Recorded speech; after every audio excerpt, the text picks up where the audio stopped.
good morning, good evening, good afternoon, in whatever part of the world you are. A very warm welcome to a fire chat with Gireendra Kasmalkar. I'm very happy to host Giri in this next 30-45 minutes. Giri has been instrumental in building the local ecosystem in this part of the world in India. So and then Giri brings with a spectacular career graph throughout his career.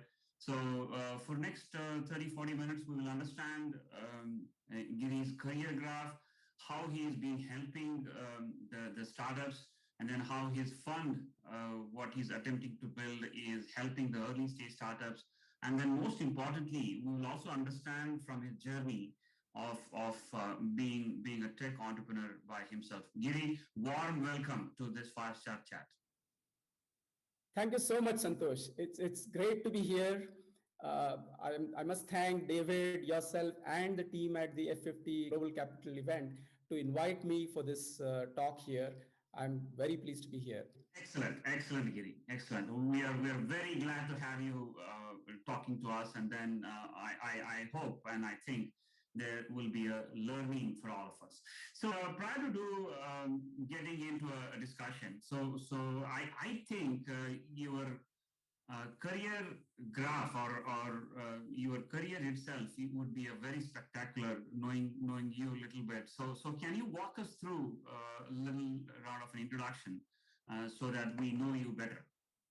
Sure. The quick background here. Thanks for the kind words. I started off as a mechanical engineer, IIT Bombay, 1987, and then went to the US for my master's, but didn't work in the US at all. Came back immediately after my master's, and initially I worked for a couple of years in Tata Consultancy Services, which was the #1 company then, and it is now.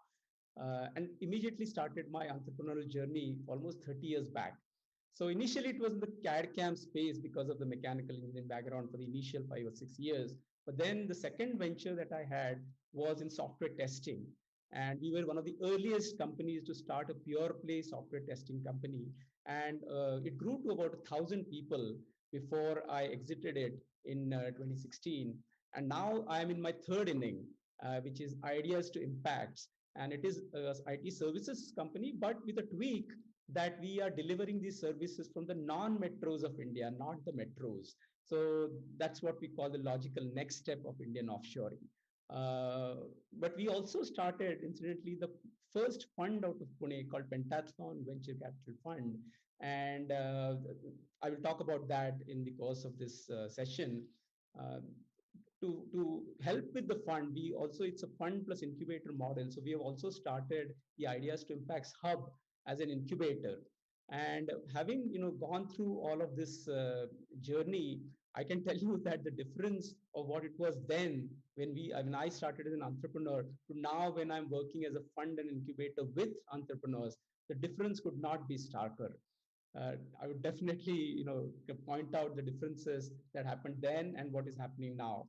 In the 90s, the word startup itself was not there, did not exist. There was no ecosystem as such. And today, India happens to be the third largest startup country.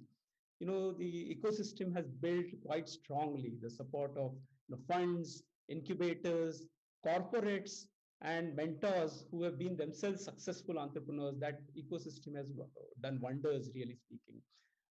Earlier, when in the 90s, most of us entrepreneurs were providing services. And I remember we used to be asked, why don't you build products? Why are you just doing services for others? And today you can see that nobody asks that question. There are so many product companies coming out of the Indian startup ecosystem. See, the technical strengths, the tech chops were always there. What I see today is the confidence that has increased so much in the entrepreneurs. The market knowledge, not just in India, but also the global market knowledge is so much more there with the entrepreneurs today. And hence, I see when I compare myself with the founders of today, they're so much better than us. And that really is the big difference I see between what happened then and what is happening now. Yeah, this is quite an interesting journey, Giri, by being being a services entrepreneur and then now getting into the funding, working in the world of startups. So, but let me go a little bit of a deeper into this because this would be a great learning for all of us. So, how things have changed for you from being an entrepreneur, as you rightly said, then there was nothing called as a startup, and we all were like starting the business and that kind of a thing. So, how things have changed for you from being an entrepreneur to now being an investor? So, of course, your vintage point has changed, like how you look at the things now. But I want to understand more in deeper detail. So how things have really changed for you. Uh, so first of all, as an entrepreneur, I was focusing on my own venture and trying to make it as a success. And so you're focused on whatever you're doing, the CAD-CAM space and the testing space. And now, as an investor with an incubator, you get to see a broad spectrum of different kind of startups that you work with. And we are in the B2B tech space, so which means it's a horizontal, and you get to work with multiple different verticals that startups are working in. It's very fascinating to see they come up with different kind of problems that they're solving, and then we can target those particular problems with solutions that are home built, are built in India, and we can help them along the way. So the difference is that while there was just one focus then, it is a more broader spectrum then. While the new startups and the new entrepreneurs have their own strengths in terms of their confidence, their savvy, their knowledge of the problem and solutions, we can help them with the experience that we have gathered. The tech strength that India is known for is the platform that we were part of, is now what is being leveraged by the new startups, because today nobody doubts their technical strengths, and they can now choose the problems that they can solve, and they're solving them. So that is the big difference that has happened over the period of time. Yeah, yeah. I think this is a great perspective. Actually, in the sense that what I'm understanding is that the products what are being built now in the Indian startup ecosystem are now being noticed. But let me ask this question with this perspective.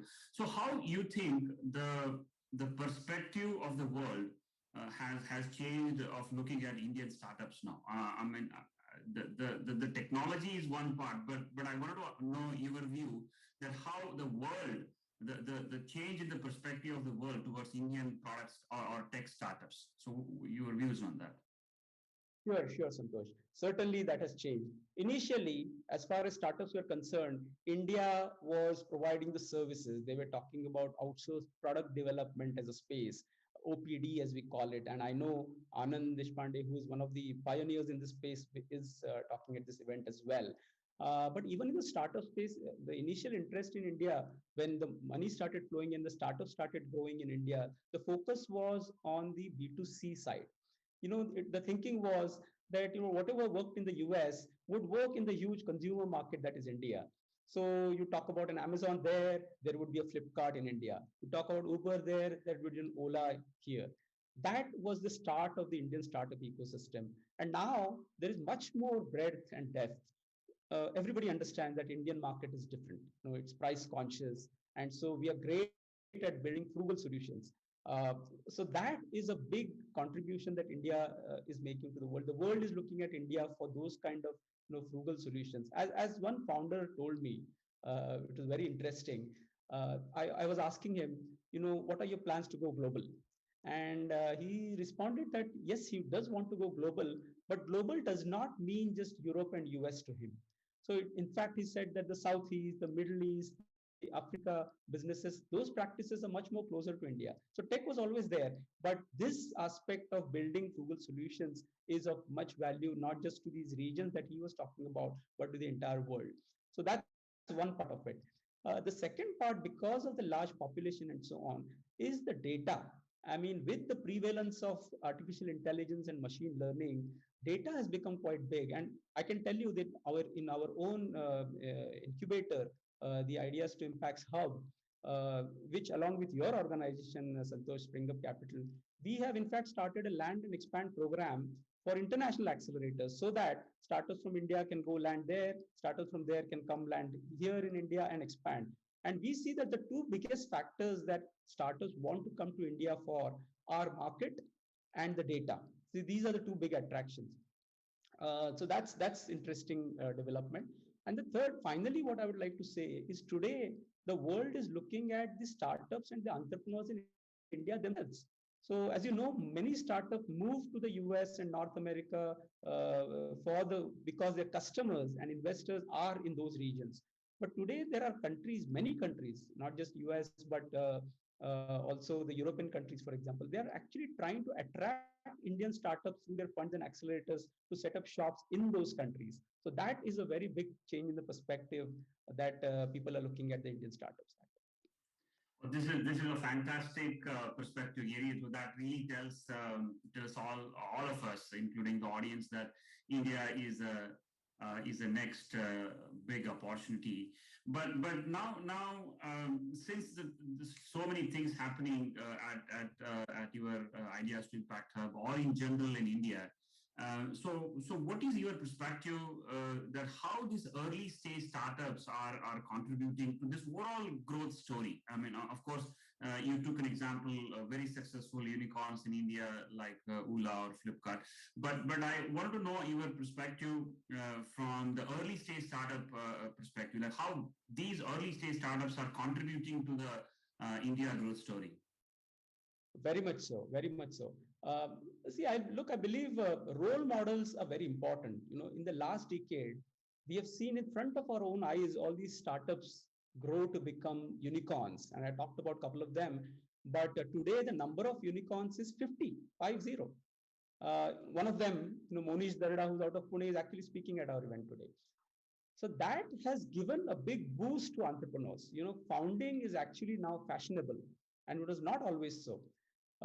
Clearly, not everybody will succeed, but the critical mass that is required for this startup ecosystem pyramid to sustain is very much there, I believe. Now, internally, what that makes helps us is with the creating of the entrepreneurial energy and the conducive environment that is required. Like I said, many startups will fail, but entrepreneurs will succeed in their next attempts. So that is very important. And we work with students in one of our non-profit organizations called I4C on student innovation promotion.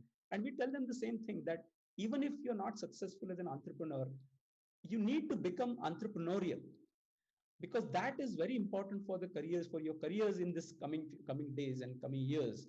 And so that is all happening because of the early stage startup, that students are seeing them, students are getting an opportunity to participate in them. That only augurs well for the future of the startup ecosystem in India. There's one more aspect to it which I'll touch upon, which is the focus on B2B. Earlier, I talked about it being B2C. Now it is more B2B.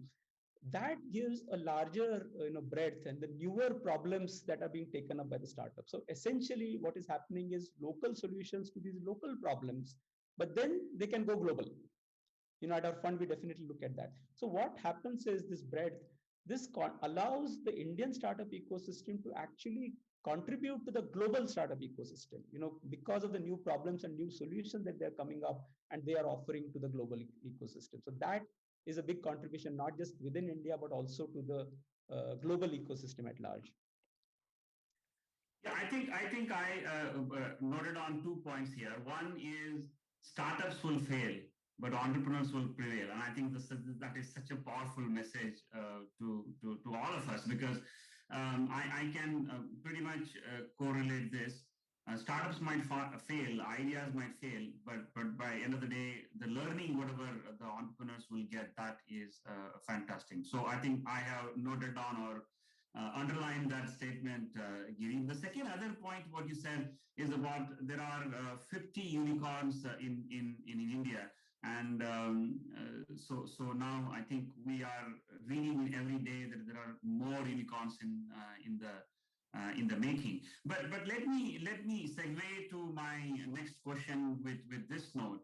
Say now we have been in building this ecosystem and working along that. But what is your perspective that in next 3 to 5 years, how the India's growth will happen in terms of funding, innovation, and then most importantly, building the unicorns? Because whatever we have come along so long, and I think I will say that this is perhaps just a beginning. But I want to know your perspective that how things will change in 3 to 5 years from now. Absolutely. I mean, expect the trend to continue only exponentially. So I talked about 50 unicorns, but do you know that 16 of them were created in this year alone, and we are only in June. So the Amazing, growth amazing. happens Yeah.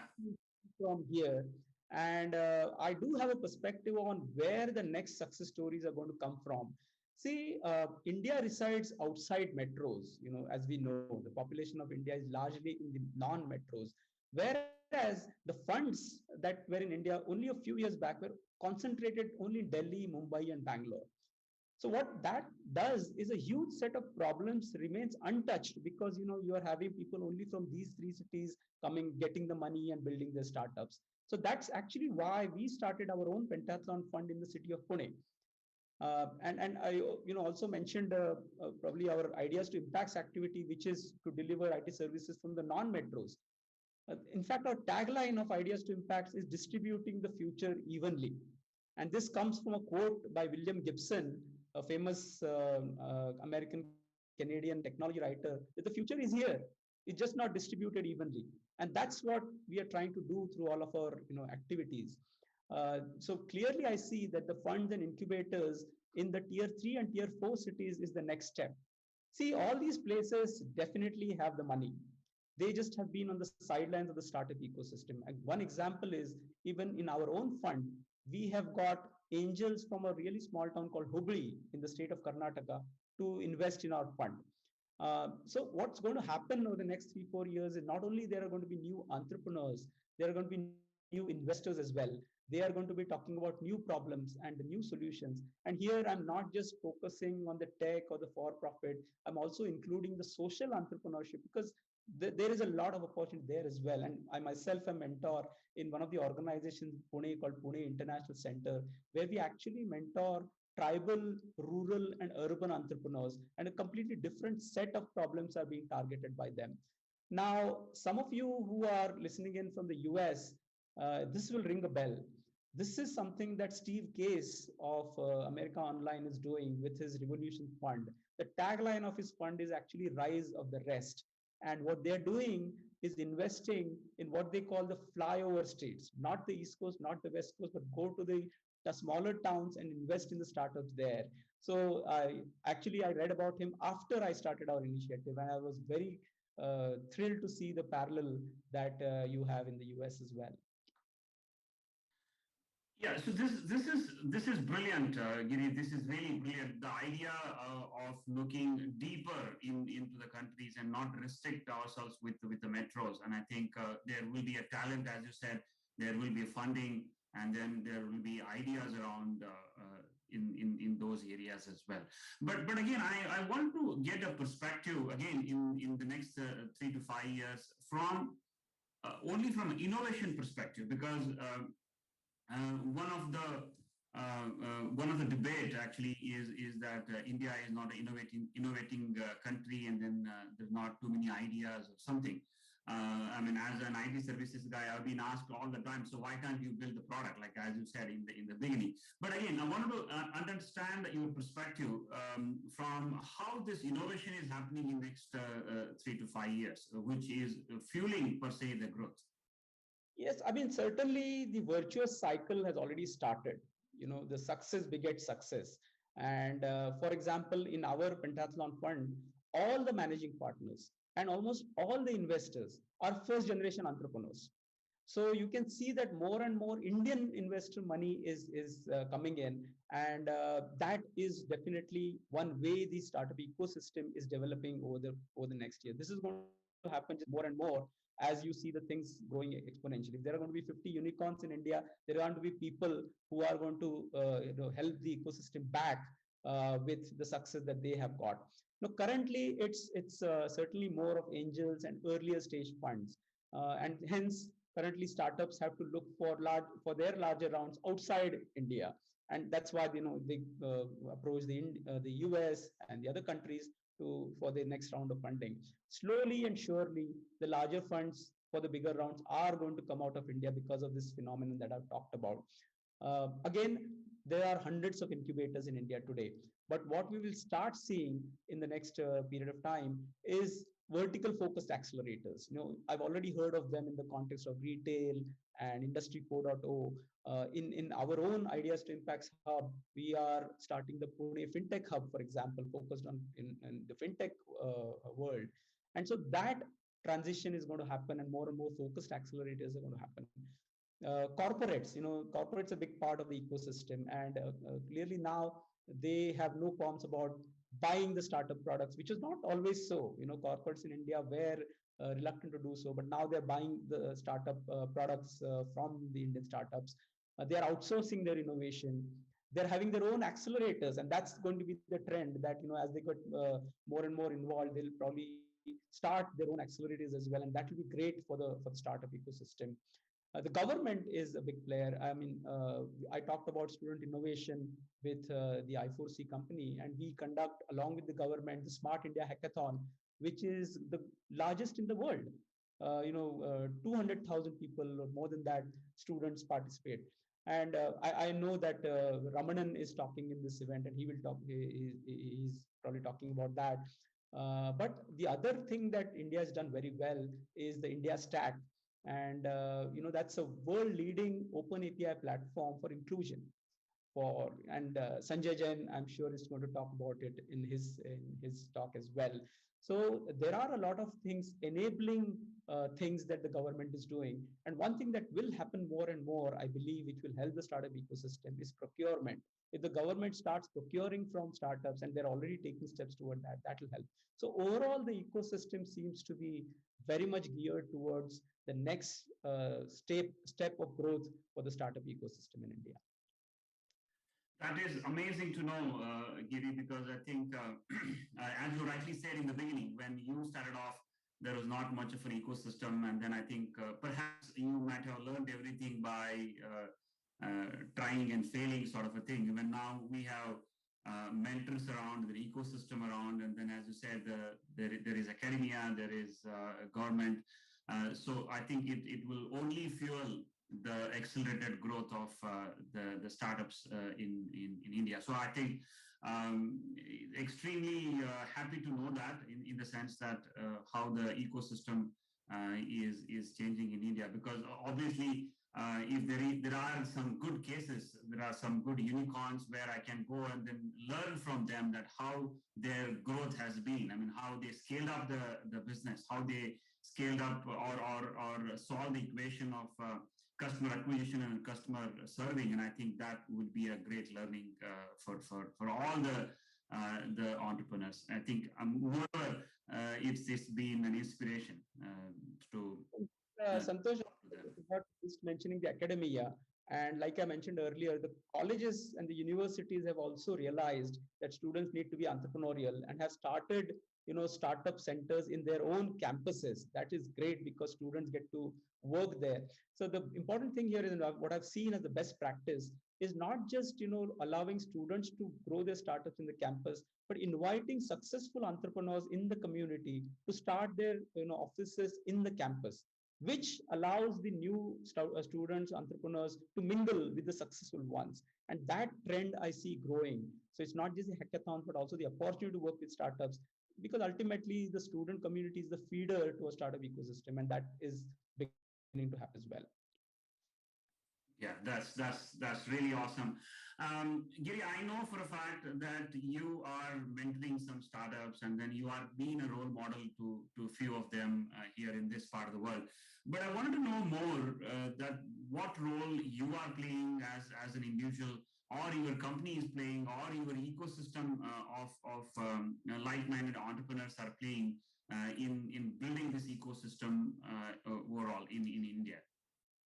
Happy to talk about that. I mean, you mentioned that there was not much of an ecosystem earlier, and we had to do things by learning, by making mistakes and learning. But even then, let me tell you that I was talking to the successful entrepreneurs, them on my own, and they were always ready to help. So that mentorship was always happening. And while I've talked about all my activities in passing in the previous questions, let me also try to give a bigger picture of what we're trying to build. It is a fund plus incubator model. So our incubator, the Ideas to Impacts Hub, is already a hotspot for tech startups in Pune. So a lot of events happen, and we focus on such initiatives as go-to-market, which is called go-to-market dialogues, and we have events. Then we focus on design, and we have called that initiative by design. There are a number of corporate partnerships. I talked about the land and expand program.